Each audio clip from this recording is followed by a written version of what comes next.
Good morning, students. This is Vikas Garg. At first, congratulations you to all students who choose commerce stream and welcome you in 11th commerce class.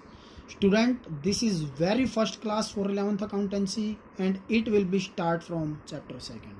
The name of chapter 2nd is basic accounting terms. Students, आज हम अपनी जो 11th की first class है वो हम chapter number 2 से start करेंगे बिकॉज स्टूडेंट जिस प्रकार से आप इंग्लिश सीखते हैं उसके लिए इंग्लिश सीखने के लिए ABCD का आना ज़रूरी है, उसी प्रकार से अकाउंटेंसी के लिए भी ABCD आना ज़रूरी है और वो ABCD स्टूडेंट्स हमारी बेसिक अकाउंटिंग टर्म्स है। आज इस बेसिक अकाउंटिंग टर्म्स में हम बहुत सारी टर्म्स इस चैप्टर में पढ़ेंगे like meaning of capital, meaning of drawing, meaning of liability, types of liability, meaning of assets, type of assets, income, profit, loss, sale, purchase, debtor, creditor और बहुत सारी ट्रांजैक्शंस होंगी स्टूडेंट्स इस चैप्टर में। Then we will start from business transaction. First of all students, meaning of business transaction.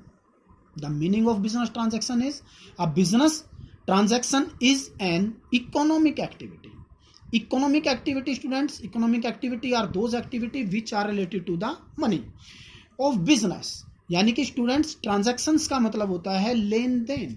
Lane then यानी कि जो भी बिजनेस के लेन देन होंगे हम उनको बिजनेस ट्रांजैक्शंस बोलते हैं और बिजनेस ट्रांजैक्शंस का एक और नाम है फाइनेंशियल ट्रांजैक्शन। एक ही बात होती है स्टूडेंट्स। तो एक बिजनेस ट्रांजैक्शन जो is an economic activity of a business that change in financial position. Financial positions का मीन होता है students change in assets, liability or capital. What is the meaning of assets? What is the meaning of liability? What is the meaning of capital? It will be discussed later, students. Right, students? Suppose take an example. Suppose X is a businessman and he purchased the goods rupees 5,000 from Y. Y is the another business. Suppose X ने 5,000 rupees का goods Y से purchase किया. It is not necessary he will be paid cash. Not necessary. Students ये जरूरी नहीं है कि वो बिजनेस में को Y में X जो है Y को कैश पेड करे। हो सकता है ये इसको कुछ टाइम के बाद 1 मंथ के बाद 2 मंथ के बाद भी पे करे। यानी कि चाहे हमारी ट्रांजैक्शन कैश हो चाहे हमारी ट्रांजैक्शन क्रेडिट हो, both types of transactions are consider in the business transaction. Remember that students, social activities are not consider as transaction. For example, if A is purchase a gift for his friend. Social students, it is not a business transaction because it is a social activity, so that this transaction is not including in the accounting. Right, students? Now it's the types of business transaction. Students, there are 2 types of business transaction. First one is external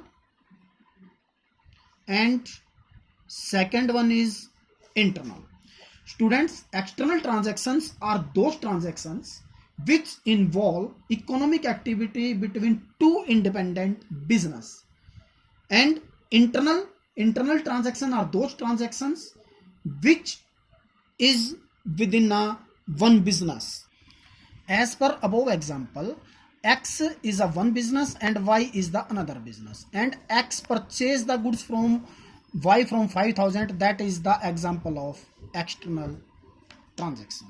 And internal transactions, the example of suppose depreciation charge on the fixed asset. Right students, clear? एक बार फिर से repeat कर लेते हैं। Business transaction, a business transaction is an economic activity of business that change in financial position. Students, हमें business transactions में ये remember रखना है, करना है, ये याद रखना है कि ओनली वही ट्रांजैक्शंस इंक्लूड होंगी which are measured in the terms of money. Those transactions which are not measured in the terms of money we have not including in the accounting. Second thing, चाहे हमारी transaction cash हो चाहे transaction हमारी credit हो, वो हमारी business transaction होनी चाहिए, वो हम अकाउंटिंग में इंक्लूड करेंगे, जो सोशल एक्टिविटीज होंगी वो हम उसमें कंसीडर नहीं करेंगे। And third one is there are two types of business transactions, one is external and second one is the internal. Clear? Next point is account. Next point is student account. It is a record of transaction. It is a record of a transaction. A particular head. यानी कि students अभी हमने ऊपर पढ़ा कि x ने y से purchase किया। अब तो y से रिलेटेड जितनी भी एंट्रीज होंगी, y से रिलेटेड जितनी भी एंट्री होंगी, हम उसका एक अलग अकाउंट बनाएंगे। एक्स ने वाई से माल 1000 का खरीदा, 5000 का बेचा, 2000 का खरीदा, 3000 का बेचा, जितने भी वाई से रिलेटेड होंगी, आइदर कैश और the credit which are under one head, that's why, तो हम इसको वाई का अकाउंट्स बोलेंगे। इसको हम बाद में और डिटेल में डिस्कस करेंगे स्टूडेंट्स। लेजर चैप्टर आएगा, लेजर में हम इसको डिटेल में डिस्कस करेंगे। Clear students? Accounts it is a record of transaction under a particular head, यानी कि जो भी ट्रांजैक्शन हम करेंगे जिससे रिलेटेड होंगी वो सभी एक ही हेड के अंदर हम डाल देंगे, वो हमारा अकाउंट्स कहलाएगा। Right students?